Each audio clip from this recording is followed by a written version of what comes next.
sei, estou em dúvida agora. Estou em dúvida. Provérbio 24, verso 10. Está escrito assim, ó. Se você se mostra fraco no dia da angústia, é porque a sua força é pequena. Se você se mostra fraco no dia da angústia, é porque a sua força é pequena. Em algumas outras versões está escrito o seguinte: se você se mostrar fraco no dia da angústia, então a sua força será pequena. Qual que é a diferença das versões, pastor? Só na pronúncia, porque no sentido da palavra é o mesmo. Se você se mostrar fraco no dia da angústia, sua força vai ser pequena. Se você só pensar no dia da angústia em se mostrar fraco, sua força também vai ser pequena.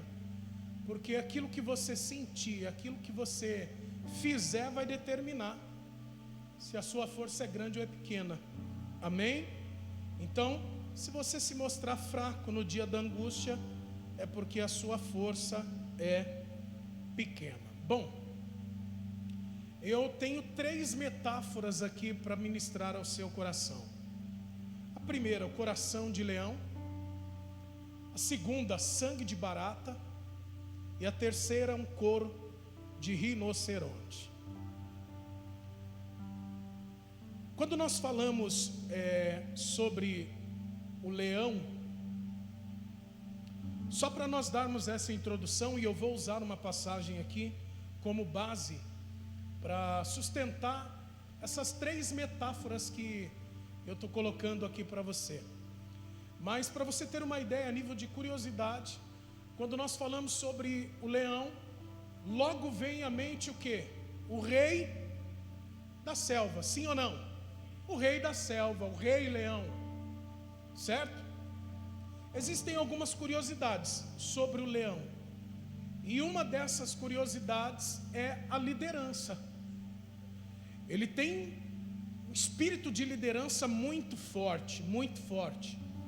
Se você observar no reino animal, o leão, ele não é o animal mais forte da selva. Ele não é. Só que ele tem uma identidade tão forte, ele tem um sentido de liderança tão forte, que tudo isso lhe permite, essa identidade permite que ele tome esse posicionamento. Uma coisa que eu tive pesquisando aí sobre, uma curiosidade também sobre ele, foi sobre o rugido dele. E alguns biólogos, eles vão dizer que todos os dias, no amanhecer do dia, o leão, ele se levanta, logo no amanhecer do dia, e ele, na mesma hora que ele se levanta, ele solta o rugido. No meio da savana, no meio da floresta, onde quer que ele esteja, ele vai soltar o primeiro rugido, é o primeiro rugido do dia.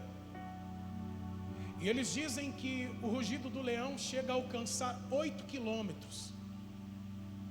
Só que quando esse rugido é ouvido, existe uma vibração para isso. A gente já sabe que o som é uma vibração. Só que é algo tão característico dele, que os outros animais o reconhecem pelo rugido. E tem outros felinos que também rugem, mas não igual ao leão. O rugido dele é intimidador. Enquanto muitas pessoas, por exemplo, se levantam pela manhã e ao invés de dar o seu primeiro rugido, fazem a sua primeira reclamação, o leão não. O leão, ele já levanta dizendo por que ele levantou naquele dia de manhã. Para que ele levantou? E aquele rugido está dizendo: eu levantei para reinar. Eu levantei para liderar. Se não fosse para isso, podia ver que ele estava praticamente morto. E alguns biólogos ainda vão dizer que até no momento da morte dele, ele dá o seu último rugido. Seu último momento de vida, ele junta todas as suas forças daquele momento e ele dá o maior rugido. E aí depois ele morre. Mas pense, todos os dias de manhã, ele dá o seu primeiro rugido. Uma das coisas que nós vemos como característica do leão, além da liderança, é cautela. Ele tem a sua identidade, todos o conhecem na selva, mas ele é cauteloso. Ele toma muitos cuidados.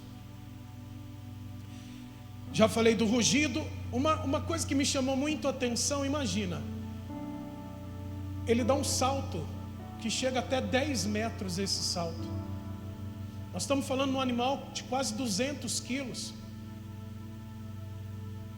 que dá um salto de praticamente 10 metros. Então imagine a força. Quando nós olhamos para o leão, nós vemos uma característica também, que é a característica de defender a sua população ali, as fêmeas que estão ali perto dele, os filhotes que estão ali perto dele. E uma das coisas que, além disso, ser o defensor do território, uma outra coisa que ele faz muito bem é não ter medo. Não tem medo. Então ele levanta aquele dia para reinar. Ele levanta aquele dia para ter cautela. Ele levanta aquele dia para lutar, se precisar lutar. E ele não foge dessa batalha. Abra comigo o livro de Neemias.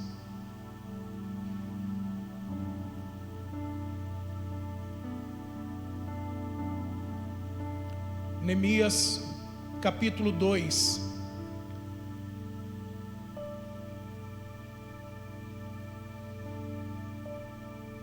Assim que você achar, diga amém.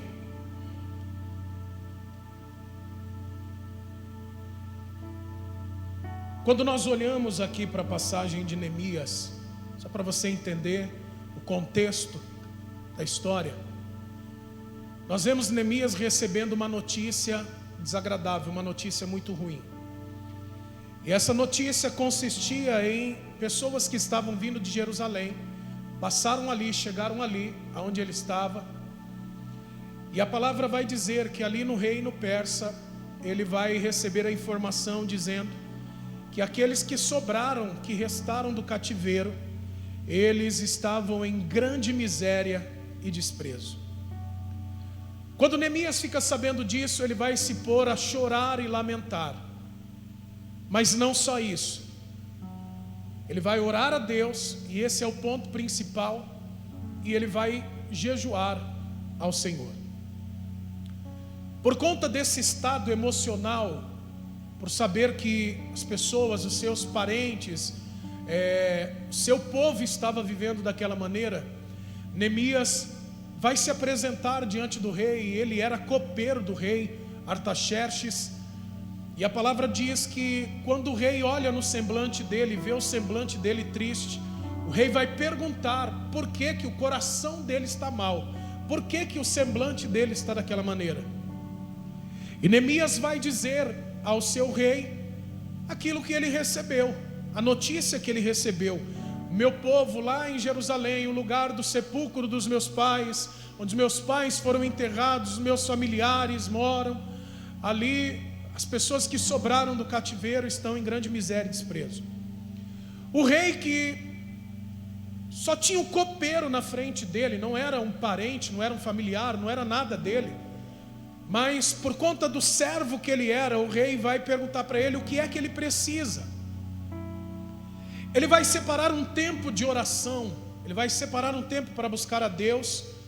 Diante dessa busca e do direcionamento de Deus, ele chega depois para o rei e faz pedidos de material, daquilo que ele ia precisar, de tudo que seria necessário para ele ir para Jerusalém, inclusive o tempo que ele iria ficar lá, para que ele pudesse restaurar os muros da cidade, que estavam fendidos, ou seja, desestruturou completamente as muralhas da cidade, e as portas da cidade foram colocadas, queimadas, estavam em cinzas. O rei vai entregar para ele, olha o tamanho da graça que ele vai conseguir alcançar aos olhos daquele rei. Ele vai conseguir tudo o que ele precisava para poder ir para Jerusalém, e lá em Jerusalém ele reconstruir os muros da cidade e colocar novamente portas na cidade e ajudar aqueles que estavam em grande miséria e desprezo, como ele mesmo colocou. Quando Neemias chega lá, Neemias não vai agir em nenhum momento por empolgação, por impulso. Esse homem tem uma sabedoria muito grande e recebeu essa sabedoria certamente da parte de Deus. E ele, num determinado horário, à noite, ele vai pegar o cavalo, junto com mais alguns irmãos, e ele vai sair e passar revista no muro da cidade. Olha o que está escrito aí, Neemias 2, verso 11. Ele diz assim: então cheguei a Jerusalém, depois de esperar 3 dias, me levantei à noite, junto com uns poucos homens que estavam comigo. Não declarei a ninguém o que o meu Deus havia posto no meu coração para fazer em Jerusalém. Uma das coisas que nós precisamos entender é que existem planos, existem coisas que Deus vai mostrar para nós, vai fazer conosco, vai nos falar, mas nem tudo nós vamos poder sair falando para as pessoas. Existem estratégias que Deus vai nos dar, existem coisas que Deus vai ministrar, falar ao nosso coração, planos, projetos, estratégias que Deus vai falar conosco, e nós vamos ter que guardar para nós. E só vamos poder repassar isso, testemunhar isso, compartilhar isso, quando for o momento certo. O que ele está dizendo aqui? Deus já havia colocado no meu coração que era para ser feito, mas eu não comuniquei. Por que será? Será que se ele falasse daquilo que Deus tinha colocado no coração dele, a estratégia e o plano de Deus que estava no coração dele, será que alguém não iria tentar desanimá-lo? Será que alguém não iria tentar diminuir aquilo que estava no coração dele, que foi posto pelo próprio Deus? Olha o que a palavra segue dizendo, versículo de número 12 ainda. Não havia comigo animal algum, a não ser o que eu montava. De noite, saí pelo portão do vale, em direção à fonte do dragão, e ao portão do monturo, e inspecionei as muralhas de Jerusalém, que estavam em quê? Ruínas, destruídos, estava tudo em ruínas. Aí ele vai dizer assim, cujos portões tinham sido destruídos pelo fogo. Passei ao portão da fonte e ao tanque do rei, mas não havia lugar por onde o animal que eu montava pudesse passar. Subi à noite pelo vale, sempre inspecionando as muralhas. Voltei, entrei pelo portão do vale e fui para casa. Os magistrados não sabiam aonde eu tinha ido, nem o que eu tinha feito, pois até ali eu não havia declarado coisa alguma, nem aos judeus, nem aos sacerdotes, nem aos nobres, nem aos magistrados, nem aos demais que iriam fazer a obra. Então eu lhes disse: vocês estão vendo a miséria em que nós estamos? Jerusalém em ruínas e os seus portões destruídos pelo fogo. Venham, vamos reconstruir as muralhas de Jerusalém, para nos livrarmos desta vergonha. Por que eu usei primeiro a referência ou a metáfora do coração de leão?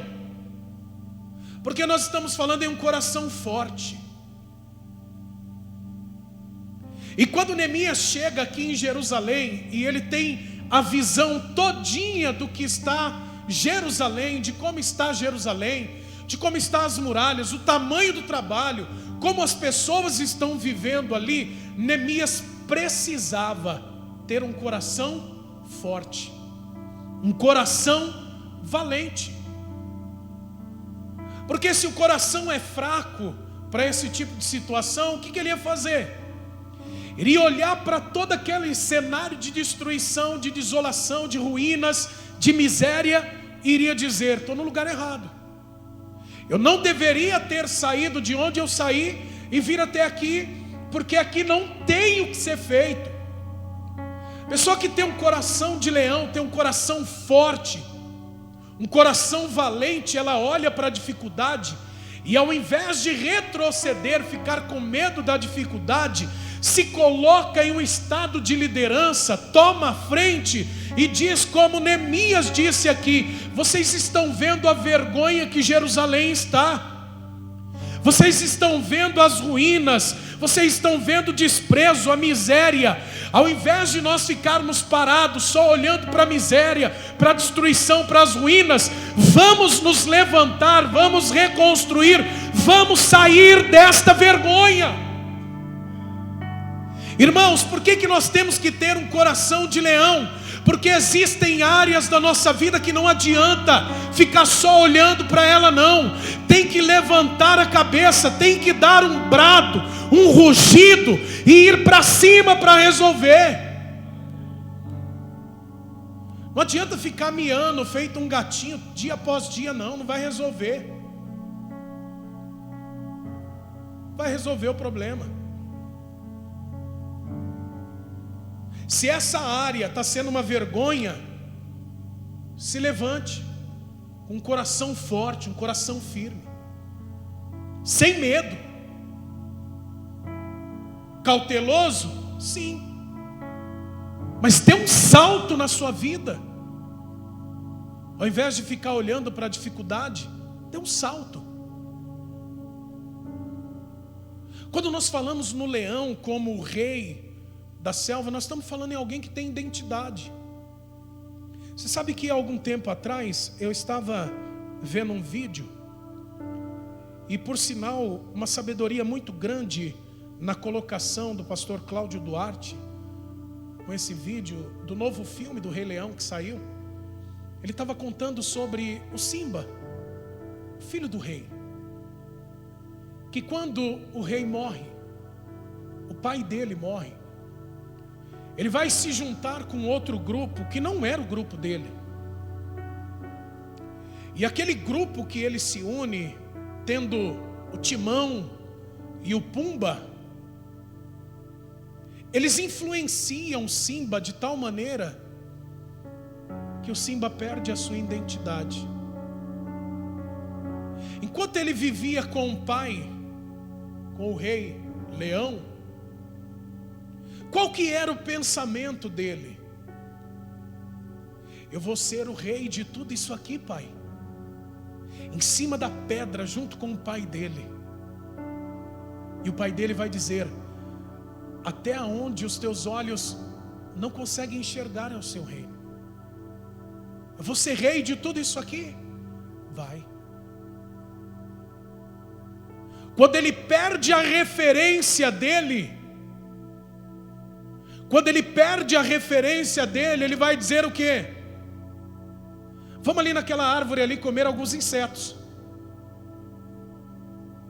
Mas se você observar, no momento em que ele está em fase de crescimento, e já tinha perdido a sua identidade e adquirido uma outra identidade, você vai ver que os animais que estavam ali naquele território junto com ele, eu não me lembro agora, não sei se era um antílope, acredito que seja um antílope, que quando vê ele, o antílope vai sair correndo com medo dele. Por quê? Porque todo mundo que está ao redor consegue reconhecer a identidade dele, mas ele não reconhece. Qual que é a nossa maior referência dentro da palavra de Deus?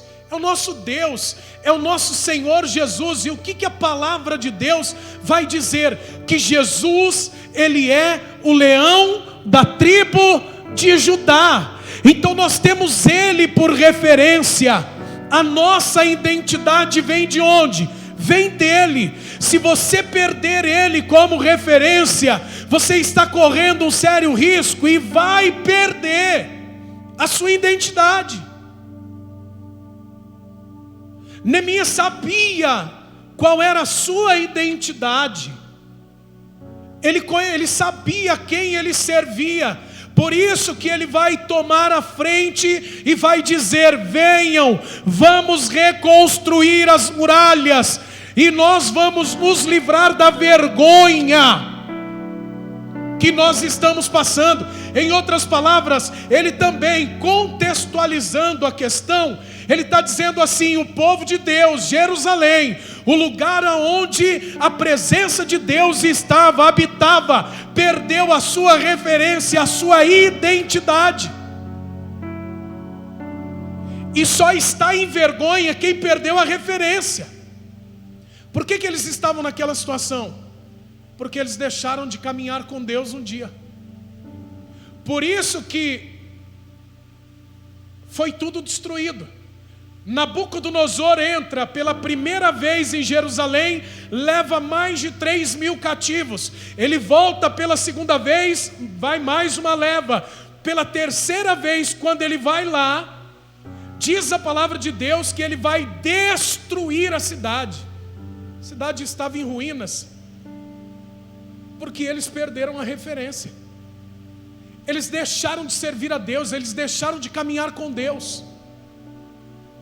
Se eles estivessem caminhando com Deus, irmãos, a palavra de Deus diz que a voz de Deus é como voz de trovão. Eles iriam ouvir a voz de Deus, a voz do rei, a voz do leão, e não iam perder aquilo que eles perderam, a sua identidade.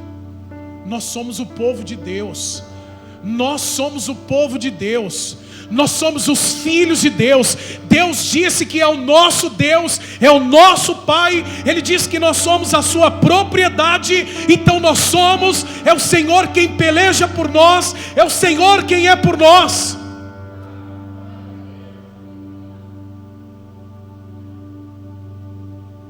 Agora se levanta Neemias e vai animar esse povo. Olha o que diz aí o versículo de número 18. Eu lhes declarei como a mão bondosa do meu Deus havia estado sobre mim, e também as palavras que o rei me havia falado. Então disseram: vamos nos preparar e começar a reconstrução. Então se prepararam para fazer esta boa obra. Precisou alguém de coração forte. Precisou alguém que estivesse ali e desse um rugido, falando sobre as maravilhas de Deus, aquilo que Deus fez, aquilo que Deus faz, aquilo que Deus ainda vai fazer, para que eles se animassem e fossem reconstruir, restaurar, sair da vergonha. Irmão, irmã, se você quiser sair da vergonha que algumas áreas da sua vida estão, você vai precisar se levantar, se preparar e ir para cima.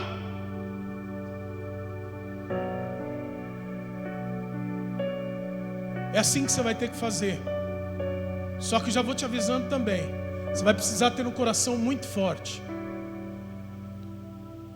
Porque sempre quando você se levanta, para que as áreas da sua vida que estão em ruínas, estão em vergonha, sejam restauradas, o inimigo vai se levantar. Pastor, o senhor está profetizando isso na minha vida? Não, eu estou falando para você do que faz parte do processo. Quando você se levanta para que a obra de Deus seja feita na sua vida, para que a vontade de Deus seja feita na sua vida, os inimigos se levantam, os opositores se levantam. E é nessa hora que você vai precisar também ter o coração forte. Olha o que diz a palavra de Deus, versículo de número 19. Porém, quando Sambalate, o horonita, Tobias, o servo amonita, e um árabe chamado Gesem souberam disso, zombaram de nós e nos desprezaram, dizendo: o que é isso que vocês estão fazendo? Querem se rebelar contra o rei? Então lhes respondi: o Deus dos céus é quem fará com que sejamos bem-sucedidos. Nós, seus servos, vamos nos preparar e começar a reconstrução, mas vocês não têm parte, nem direito, nem memorial em Jerusalém.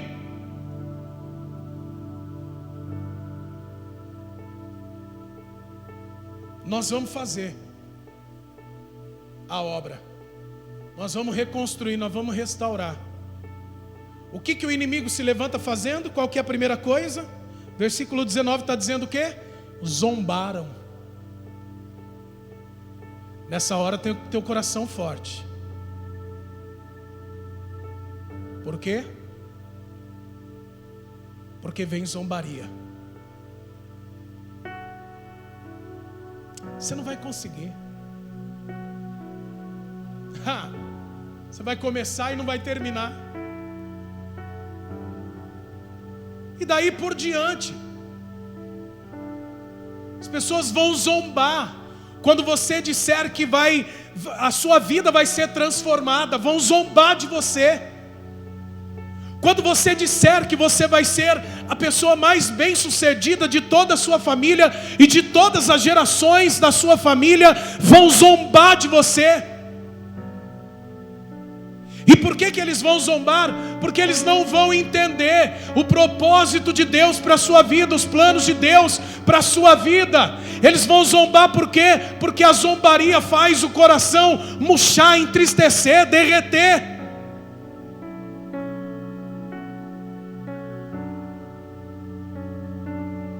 Você vai precisar ter o coração forte.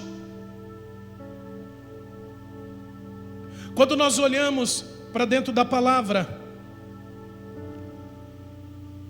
Neemias começa essa obra.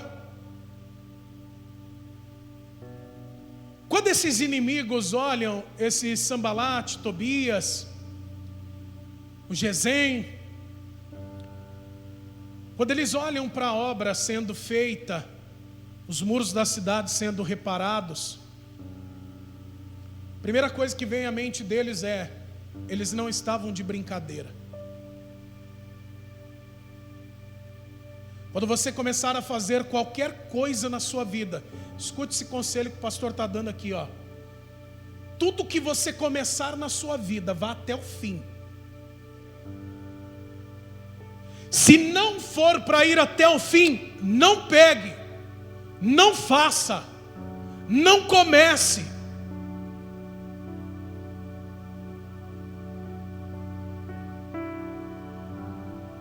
Mas quando você começar, vá até o fim. O inimigo olha para aquela reconstrução, para a restauração, e a palavra vai dizer que eles vão começar a zombar de novo. Olha só a palavra, capítulo 4, verso 1. Quando Sambalate ouviu que nós estávamos reconstruindo a muralha, ficou irado e indignado, e começou a zombar dos judeus na presença dos seus irmãos e do exército de Samaria. Ele disse: o que é que esses judeus fracos estão fazendo? Vocês vão permitir que eles continuem? Será que vão oferecer sacrifícios? Pensam que podem acabar a obra num só dia? Será que as pedras que foram queimadas poderão renascer daqueles montões de pó? Tobias, o amonita, estava com Sambalate e disse: mesmo que reconstruam, se vier uma raposa, derrubará aquela muralha de pedras. O que Neemias poderia fazer nesse momento aqui? Porque o relato é de Neemias. Ele poderia, para aqueles que dizem que não tem sangue de barata, ele poderia sair dali e dizer assim: espera aí que eu vou lá tirar satisfação com esses miseráveis. Só que o que ele vai fazer? Vai ter sangue de barata. Por quê? Porque ao invés de tirar satisfação com os inimigos, ele vai falar com Deus. Irmãos, a melhor coisa, ao invés de deixar o sangue ferver, o sangue esquentar e ir tirar satisfação, vai dobrar o joelho e vai orar. Então vai ter momentos na nossa vida que nós vamos ter que fazer como Neemias. Ao invés de ir tirar satisfação, nós vamos ter que engolir seco, ter sangue de barata, e nós vamos ter que ir falar com Deus. Por quê? Porque ir falar com eles não vai resolver. É isso que o inimigo quer. É isso que o inimigo quer. O versículo de número 4 está dizendo: ouve, ó nosso Deus. Depois que ele ouve tudo isso, ele vai orar a Deus: ó nosso Deus, pois estamos sendo desprezados. Faze com que o seu desprezo recaia sobre a cabeça deles, e faze com que seja despojo numa terra de cativeiro. Não encubras a sua iniquidade, e que o pecado deles não seja apagado diante de ti, pois te provocaram a ira na presença dos construtores. Neemias entende: peraí, eu não vou perder meu tempo indo lá tirar satisfação com eles. Quando a gente fala em sangue de barata, por exemplo, nós estamos falando de uma pessoa que não responde a uma afronta, a algo que fizeram contra ele, contra ela, contra você. Por exemplo, alguém fala mal de você, você não vai falar nada. Aí chega outra pessoa e vai dizer assim: você tem sangue de barata? Não é assim? Você vai deixar mesmo? É tipo quando a gente era criança, Na minha infância, a gente arrumava briga na rua, chegava um mais velho lá, maiorzão, no meio dos dois que estavam ali arrumando encrenca, colocava a mão e dizia assim: quem for homem, cospe aqui. É lógico que, meu Deus, uma cuspida daquela ali era briga na certa. É nojento o negócio, mas tudo bem, serviu para ilustrar a coisa, Irmãos, sabe o que eu aprendo com esse posicionamento de Neemias? Que vai ter momentos da minha e da sua vida que nós vamos ouvir as coisas das pessoas e o Espírito Santo vai nos fazer calar. Alguns anos atrás, acredito que uns 6 anos, pastor Rogério, que eu passei lá em Guaianazes, 6 anos atrás, não foi?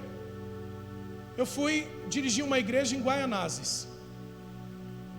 E eu cheguei nessa igreja, tinha saído de lá um pastor muito bom, muito carismático, muito gente boa, um excelente, um dos maiores pregadores que eu já vi.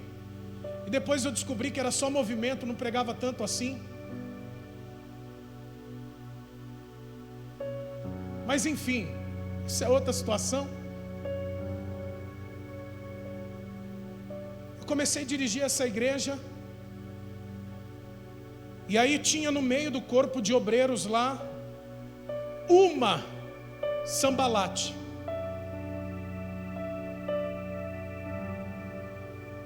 Comecei a fazer a obra. O que essa mulher fazia? Ela juntava os obreiros para orar antes do culto. No primeiro final de semana que eu estava lá, ela reunia os obreiros. O ministério infantil ficava em cima do meu gabinete. E ela junta esses obreiros, e eu dentro do meu gabinete, a minha equipe toda arrumando as coisas lá na nave da igreja, me esperando. Ela junta esses obreiros e diz assim: eu tive uma revelação. Foi o diabo que mandou o pastor para cá. Eu ouvindo isso. Eu estava ouvindo isso. Eu levantei da cadeira na mesma hora. Falei, vou mostrar para essa miserável.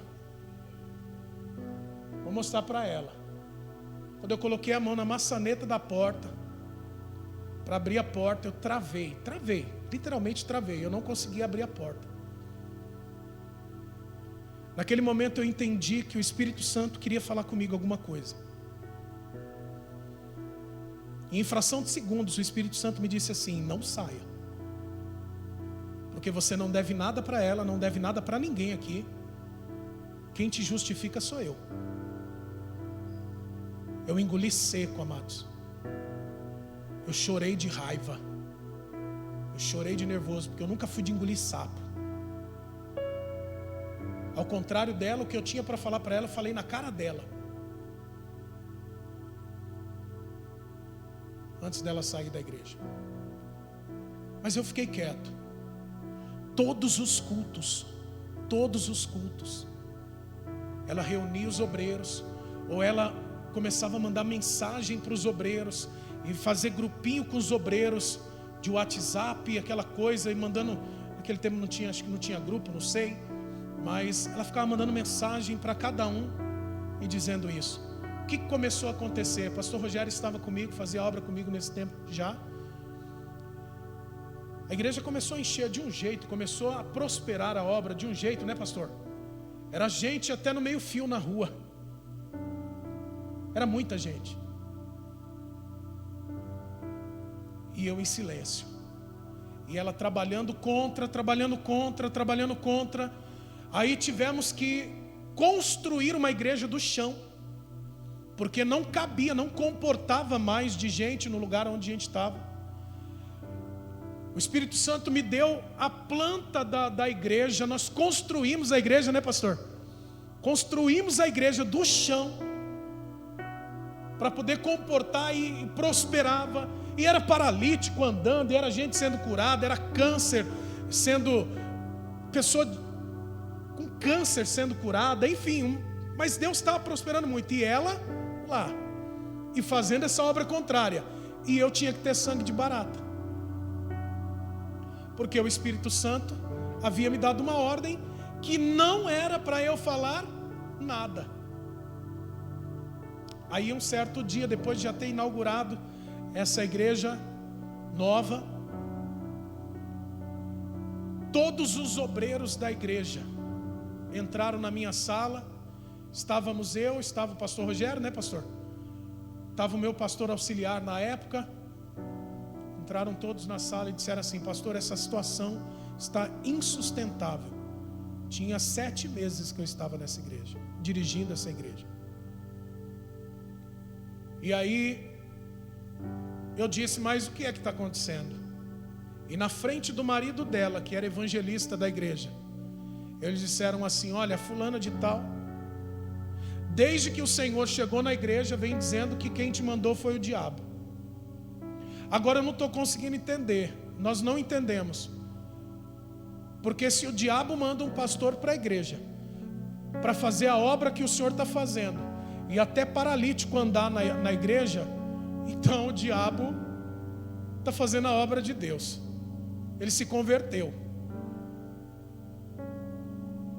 E aí eles disseram: ou o Senhor tira ela da obra, ou então todos nós vamos sair da obra, porque o Senhor é um homem de Deus. Eu olhei bem para o marido dela assim, que era líder dela, e falei assim: mata essa bola no peito, filho. Você não é o líder dela, você vai se virar. Aí ele me disse assim: pastor, mas eu sou o líder dela aqui na igreja, mas em casa eu sou marido dela. Eu falei: problema seu.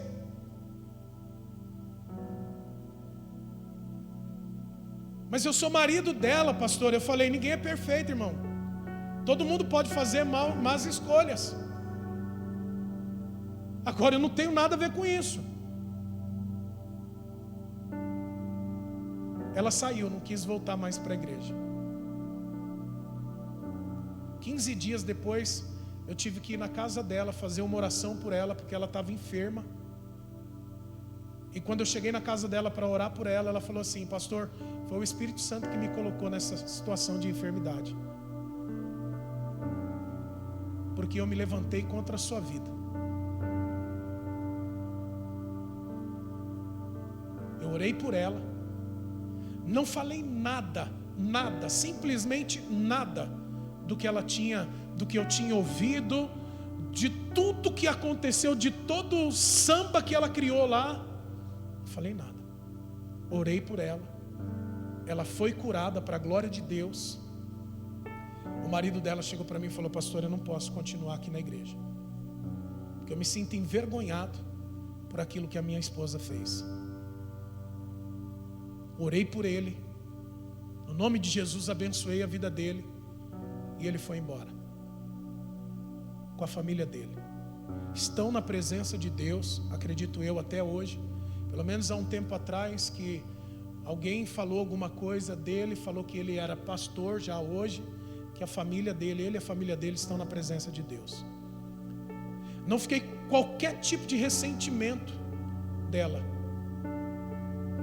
Mas naquele momento, foi um dos momentos de maior aprendizado da minha vida.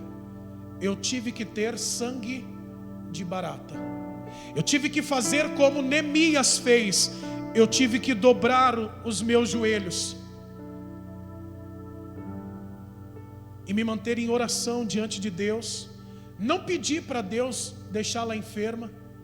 Não existiu nenhum só momento, e o Espírito Santo é minha testemunha disso. Nunca orei para eles saírem, para ela ficar enferma, para acontecer qualquer coisa com aquela família, com aquela mulher. Mas eu tive que ter sangue de barata, irmãos. Se eu me levantasse ali, desobedecesse o Espírito Santo, eu iria estar me rebaixando ao nível, não que ela queria, mas que Satanás queria. Eu poderia botar um fim naquele momento ali, na minha vida espiritual, na minha vida ministerial. E o Espírito Santo e Deus me ensinou ali, meu filho, vai ter momentos que eu vou deixar você falar, mas vai ter momentos que você vai ter que se calar. O meu auxiliar virava e mexia, ele estava dizendo, pastor, como que o senhor está aguentando essa mulher falando mal do senhor? E eu disse para ele, simples, olha o que Jesus está operando na igreja, irmão. Você acha que eu vou ficar olhando para essa miserável, que não está acrescentando nada na obra, que não ganha uma alma, que não limpa uma cadeira, que não limpa um banheiro da igreja, que não passa um pano no chão da igreja?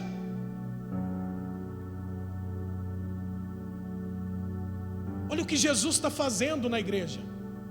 Olha o que Jesus está fazendo aqui na vida das pessoas. Eu não posso falar, pastor. Eu dizia para ele, eu tenho que ficar quieto.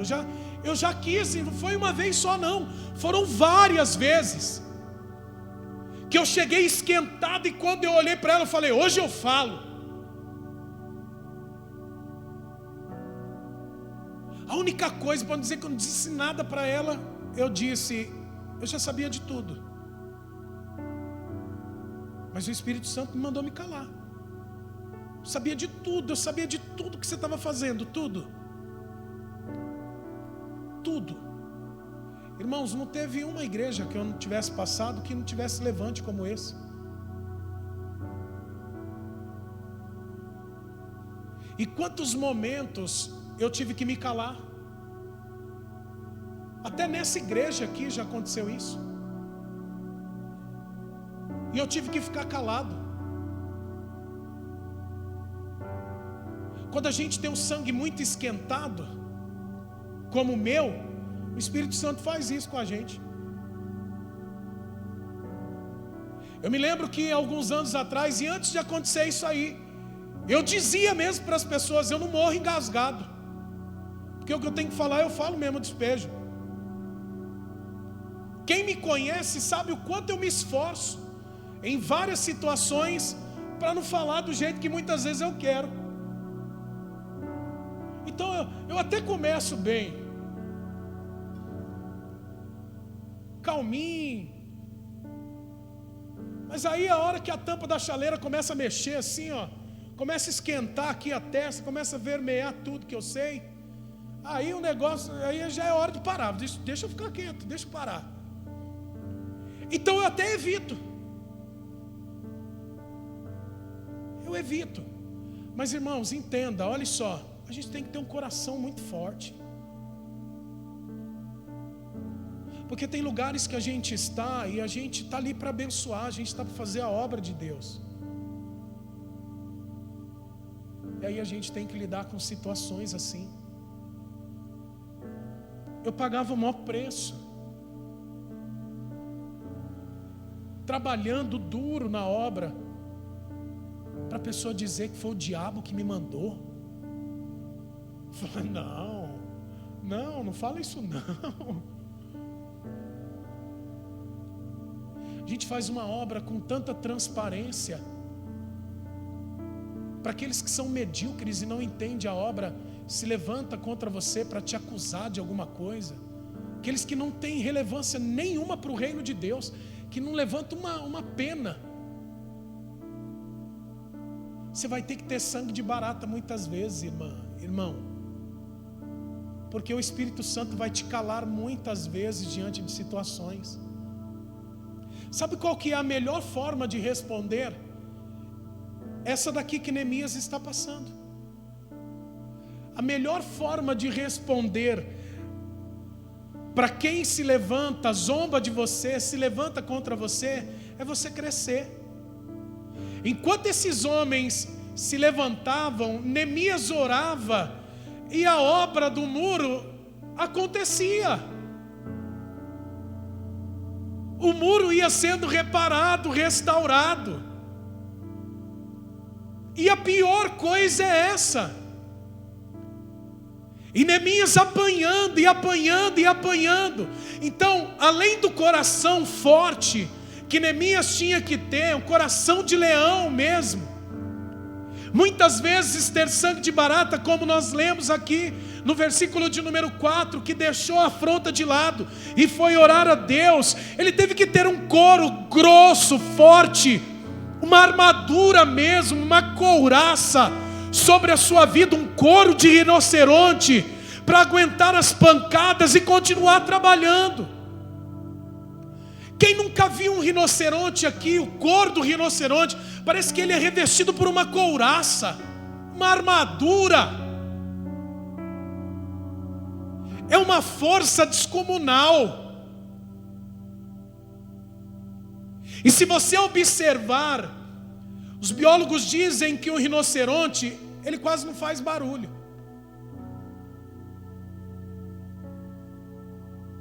Ele só se manifesta quando tem uma ameaça. Mas ele quase não faz barulho nenhum.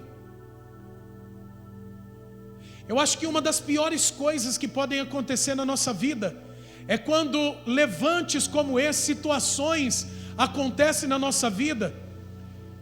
Ao invés de nós ficarmos em silêncio, a gente começa a falar demais, abrir muito a boca, querer justificar muito.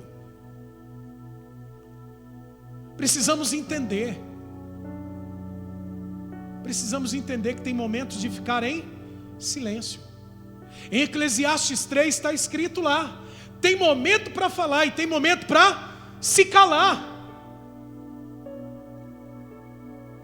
Tem momentos que nós temos que ficar quieto. Se tiver que falar alguma coisa para alguém, fale para Deus, vai orar. Quantos opositores nós temos dentro da palavra de Deus, além de Sambalate e Tobias, que se levantaram contra o Neemias? Irmãos, José teve opositores, e dentro da sua própria casa. José é outro que teve que ter um coração de leão, teve que ter sangue de barata. E por que ele teve que ter sangue de barata? Porque quando ele chegou aonde Deus queria que ele chegasse, ele não se vingou. Muito pelo contrário, ele vai dizer aos irmãos dele: foi por um propósito de Deus que eu fui trazido até aqui. Quando ele poderia ter se vingado, ele era o segundo homem mais poderoso daquela época. Moisés teve opositores dentro de casa. E quem eram os opositores? Arão e Miriam, os dois irmãos dele.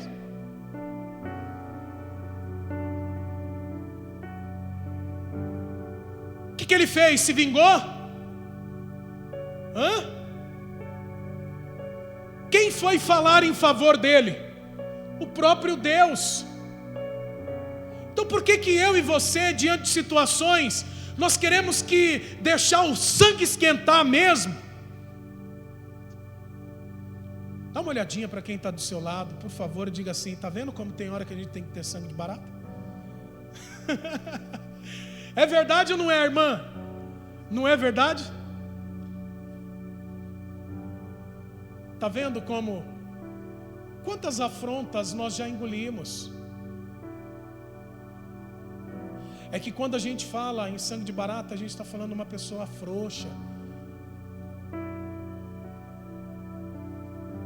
Mas até a barata tem o seu lado bom, sabia? Qual que é o único inseto que sobrevive à bomba atômica? Existem situações que vêm sobre a nossa vida, não estou te chamando de barata não, viu, irmão? É só uma metáfora, tá? É só uma ilustração. Mas fica de anteninha ligada, hein? Vai.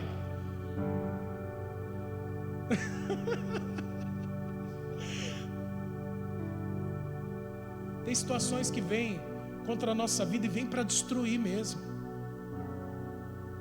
Quando nós estamos na posição que o Senhor nos chamou, essas situações podem ser as piores, as mais catastróficas que sejam.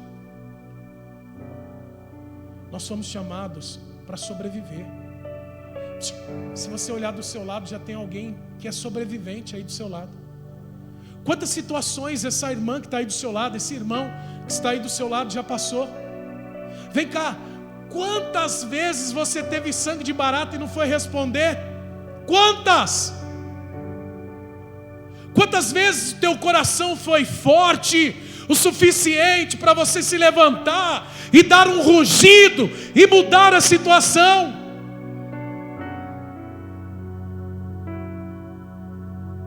O que a palavra de Deus diz? E agora falando sobre esse couro de rinoceronte, nós temos que estar preparados para toda batalha. O apóstolo Paulo, escrevendo aos Efésios, capítulo 6, vai dizer que nós temos que nos revestir de toda a armadura de Deus, couraça, capacete. Nós temos que estar com os nossos lombos cingidos, os nossos pés calçados com a preparação do Evangelho. Nós temos que levantar e empunhar o escudo da fé. Nós temos que ter a espada do Espírito. Nós fomos chamados exatamente para isso. O que Neemias fez, irmãos?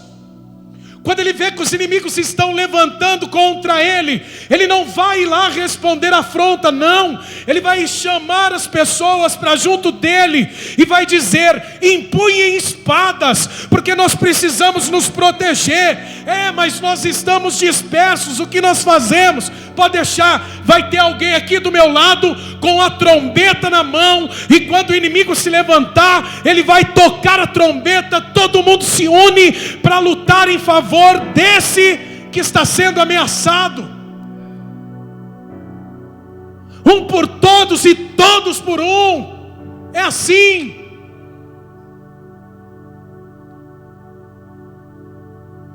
Irmãos, em tempo recorde, eu vou terminar aqui. Eu tinha muito mais para falar, mas eu vou terminar aqui. Abra aí o capítulo 6 de Neemias.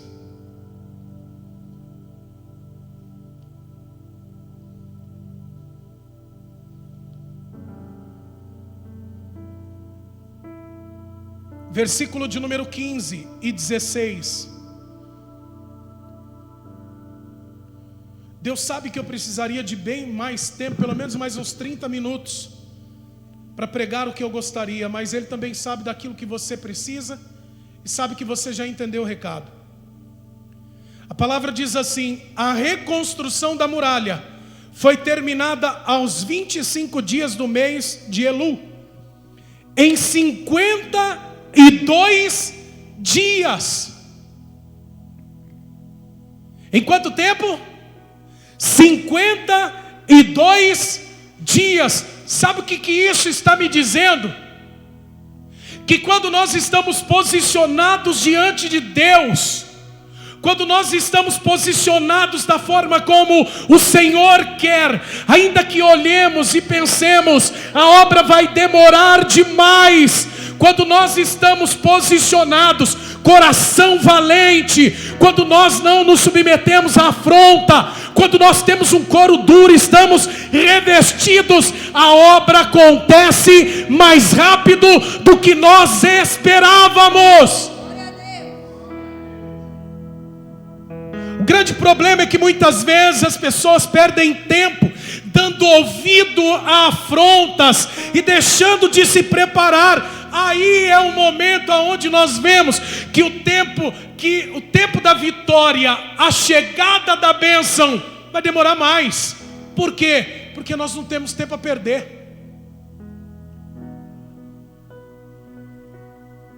Nós não temos tempo a perder.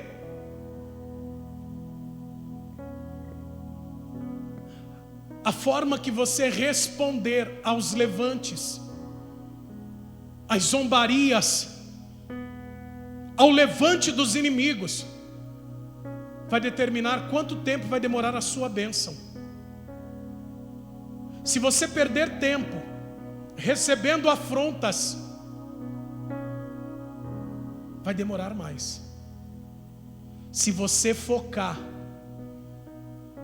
naquilo que Deus tem para você, vai acontecer muito antes do que você espera. Quando Neemias começou essa obra, ele não achava que ia 52 dias somente. Nós estamos falando numa muralha que rodeia uma cidade inteira, que estava cheia de ruínas, cheia de rachaduras, portas queimadas. Quando esse homem ouve, vem aqui, que esses inimigos começam a chamar e chamam ele 5 vezes, a resposta dele é: não posso sair daqui, eu estou fazendo uma grande obra e não posso parar.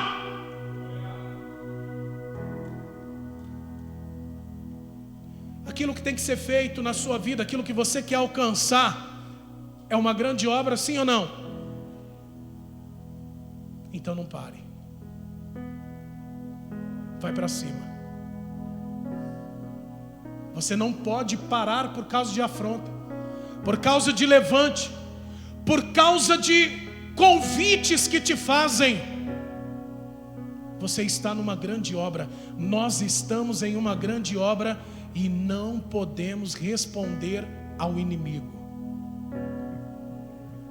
Não podemos parar.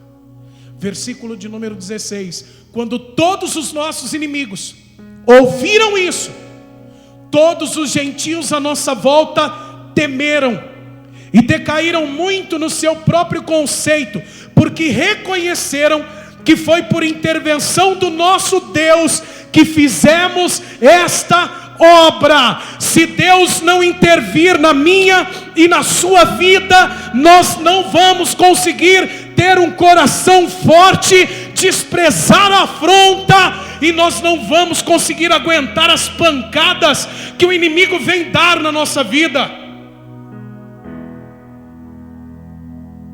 Nós vamos conseguir, porque o nosso Deus, Ele é aquele que intervém ao nosso favor. Em 2 Crônicas está escrito nesta peleja não tereis de pelejar. Está em pé e vede o livramento que o Senhor fará. Tem lutas que não são nossas, são de Deus.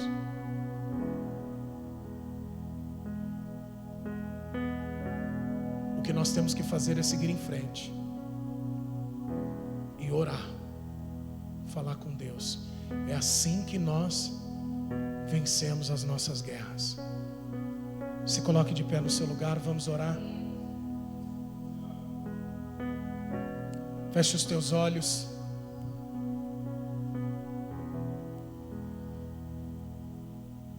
Coloque diante de Deus agora cada uma das áreas da sua vida. Fale com Deus nesse momento. Qual que é a área da sua vida que você precisa de uma intervenção divina? Quais são as afrontas, as provocações que você tem recebido? Como está o seu coração diante de cada uma dessas dificuldades que você vem enfrentando? Como está o seu coração? Como está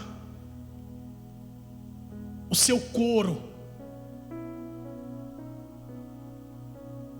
Você tem conseguido aguentar as pancadas ou tem doído muito?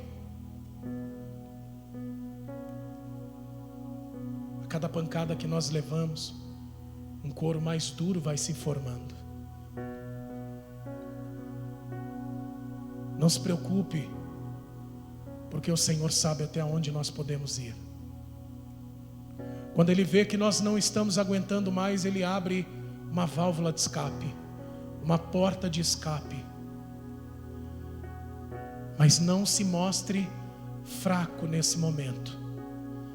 Não se mostre fraca nesse momento.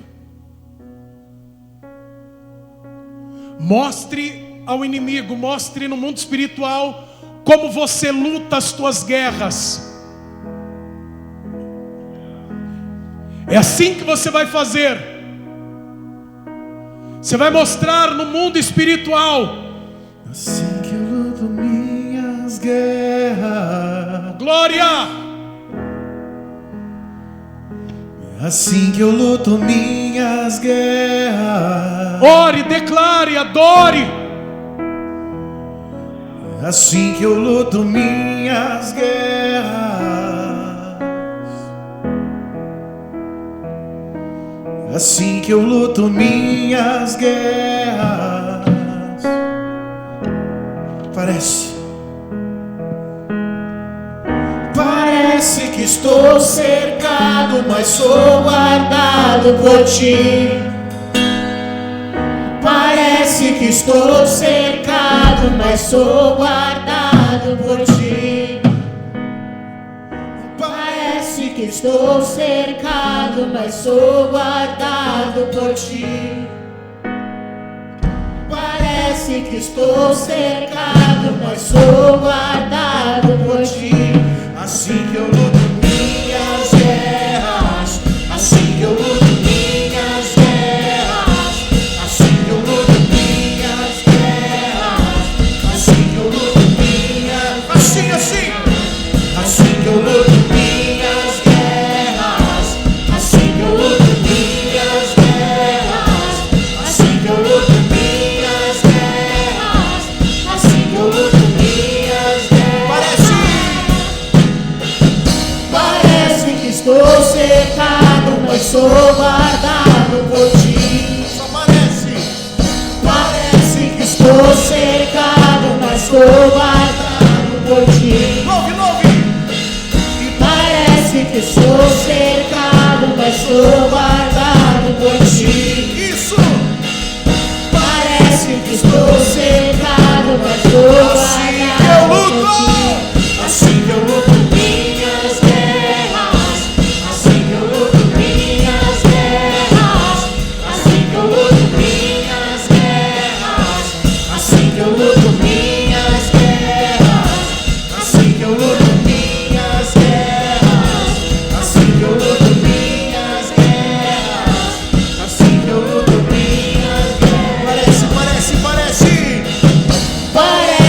estou cercado, mas sou guardado por ti. Ouve! Parece que estou cercado, mas sou guardado por ti. Parece que estou cercado, mas sou guardado por ti. Vai!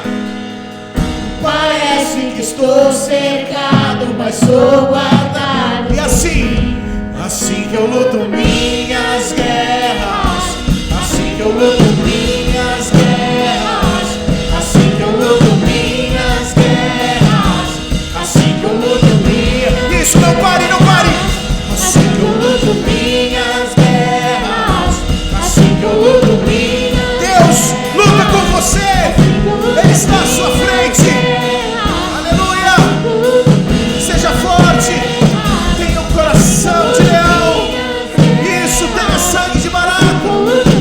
Tenha a couraça de um rinoceronte! Lute! Isso! Lute suas guerras! Assim que eu luto minhas guerras, assim que eu luto minhas guerras, assim que eu luto minhas guerras, assim que eu luto minhas guerras. Aleluia! Pode aplaudir, igreja, o nome do Senhor Jesus. Santo, santo é o nome dele. Aplaude mais forte, é para ele. Isso! Glória a Oh, Deus. glória! Quem tomou posse, diga glória a Deus. Quem quer ir embora, diga glória a Deus. Deus ama a sinceridade, é ou não é? Glória a Deus, glória a Deus. Irmãos, como eu disse, eu tinha muita coisa aqui para passar. Gostaria de passar bem mais do que eu passei, mas a gente sempre ora pedindo ao Espírito Santo para que a gente passe aquilo que você precisa ouvir. Não aquilo que eu quero, não aquilo que você quer, mas aquilo que nós precisamos ouvir. E vai ser sempre assim, pode acreditar. Eu não tenho dúvida nenhuma, não preciso perguntar se você precisava ouvir essa palavra, porque eu sei que precisava. Eu sei que precisava porque foi ela que o Espírito Santo colocou no meu coração. Amém? Antes de nós encerrarmos esse culto, eu quero louvar a Deus, eu quero agradecer ao Senhor Jesus pela vida da Laura e da Antônia. É isso mesmo? É, né? Laura e Antônia que estão aqui nos visitando hoje. Nós dizemos que essa é a casa do nosso Pai. Isso é o que nós falamos. E se somos filhos de Deus, a casa sendo do Pai é também dos filhos. Então vocês, como filhas de Deus, e a casa sendo a casa do Pai, é a casa de vocês também, tá bom? O nome da irmã é qual? Essa é Antônia? Ô Antônia, eu estou pensando que é as duas ali, uma é a Laura e a outra é Eduarda. A Eduarda já esteve aqui, não foi? Estou tentando lembrar o nome do rapaz.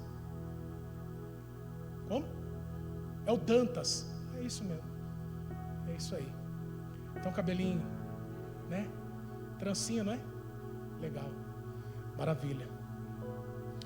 Então, a Laura e a Eduarda, muito obrigado, viu? Pela vida de vocês, pela vinda de vocês aqui. A Antônia também. Que Deus abençoe muito vocês. Precisando da gente, nós estamos aqui para servi-las, tá? Pode contar com a gente sempre que precisar, tá bom? Vamos encerrar? Vamos embora? Minha esposa não pôde estar hoje, pastora Lia, porque ontem ela foi testado positivo Covid e eu tive que ficar com o sofá.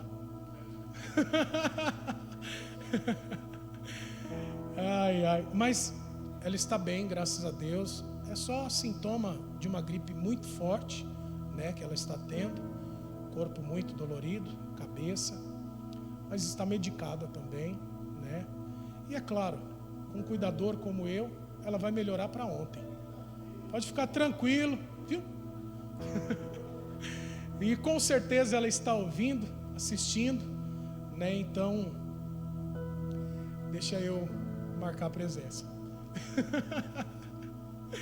Vem cá, presbítero Júnior, dar a bênção apostólica, vem. Irmãos, Deus abençoe a todos, um bom descanso para você. E ó, amanhã cedo não levanta reclamando não. Levanta rugindo. Pastor, mas eu estou ferido. Leão ferido ainda é leão. Tem escassez.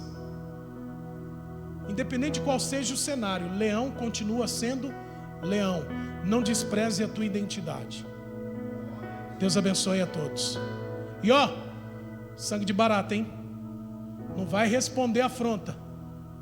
Se vier a pancada, segura. Amém? Peço o direcionamento de Deus, não faça nada sem isso. Deus abençoe. Glória a Deus. Faça assim com as tuas mãos na posição de receber. E que a maravilhosa graça do nosso único, suficiente, exclusivo e eterno Senhor e Salvador Jesus Cristo, o grande amor de Deus nosso Pai, as ricas comunhões e consolações do Espírito Santo estejam e permaneçam na vida de todos, hoje e sempre. Todos que creem digam amém.